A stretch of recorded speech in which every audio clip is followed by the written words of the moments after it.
बदलाव के लिए होते हैं उनको अपने जीवन में जरूर उतारना चाहिए। छोटी छोटी सी चीजें हैं जिनको न करने से हम उस परम तत्व परमात्मा से दूर रह जाते हैं। छोटी छोटी चीजें हैं।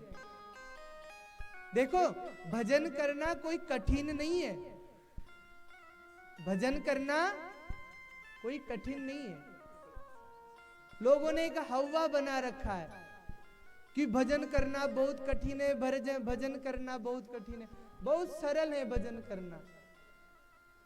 भजन माने क्या होता है? भगवान को याद करना, भगवान की सेवा करना, यही भजन है। और ये बताइए, भगवान को याद करने के लिए कोई प्रपंच करने की आवश्यकता है क्या? भगवान को याद करने के लिए तो अभ्यास की आवश्यकता है। आप ऐसा अभ्यास बनाइए ना कि सुबह उठते ही भगवान की याद आ जाए। आप ऐसा अभ्यास बनाइए कि जब सोने लगे तो भगवान की याद आ जाए। आप ऐसा अभ्यास बनाइए कि भोजन करने लगे तो भगवान की याद आ जाए। आप ऐसा अभ्यास बनाइए कि नहाने लगे तो भगवान का स्मरण आ जाए। कैसे आएगा? जब आप रोज चिंतन करोगे, भगवान को अपने जीवन में स्थान दोगे। हम लोगों ने भगवान को अपने जीवन में कतई स्थान नहीं दे रखा।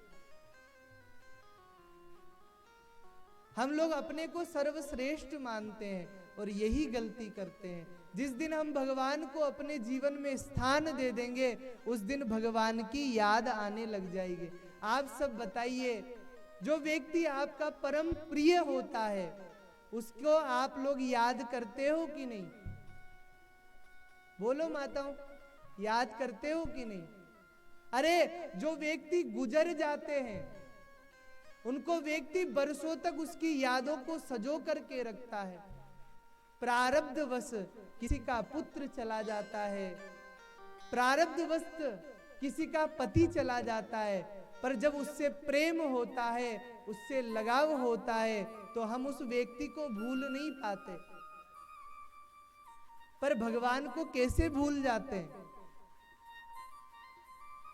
इसलिए भूल जाते हैं कि भगवान से कोई लगाव ही नहीं। भगवान से तो एक व्यापार है कि भगवान, हम आपको एक फल चढ़ा रहे हैं, आप सुंदर सा एक पुत्र दे दो। भगवान, हम रोज आपके मंदिर आ रहे हैं, आप हमारे कारोबार को आगे बढ़ा दो। तो भगवान से तो व्यापार है, भगवान से प्रेम थोड़ी है। और जिस दिन भगवान से सच्चा प्रेम हो जाएगा, उसी दिन इस जीवन का कल्याण हो जाएगा।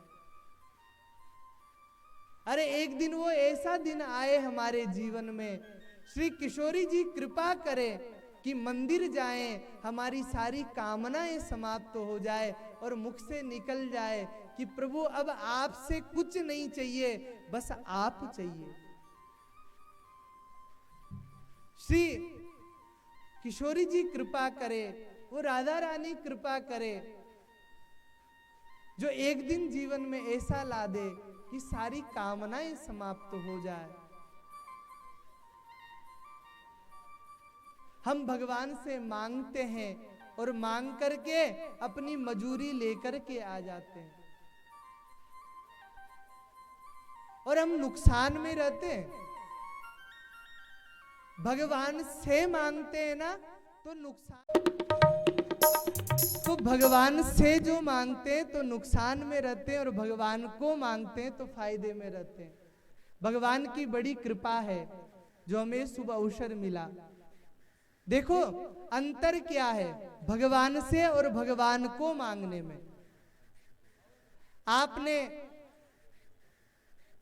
वो कथा प्रारंभ पता होगी आपको कि जब महाभारत युद्ध प्रारंभ होने लगा तो दुर्योधन और अर्जुन दोनों भगवान के पास गए और भगवान के पास जाने के बाद भगवान ने कहा, बोले देखो मेरी एक शर्त है, मैं जिसके साथ रहूंगा तो मैं न तो अस्त्र उठाऊंगा न शस्त्र उठाऊंगा, मात्र मैं अकेला रहूंगा, और जिसके साथ में नहीं रहूंगा उसके साथ मेरी पूरी सेना रहेगी।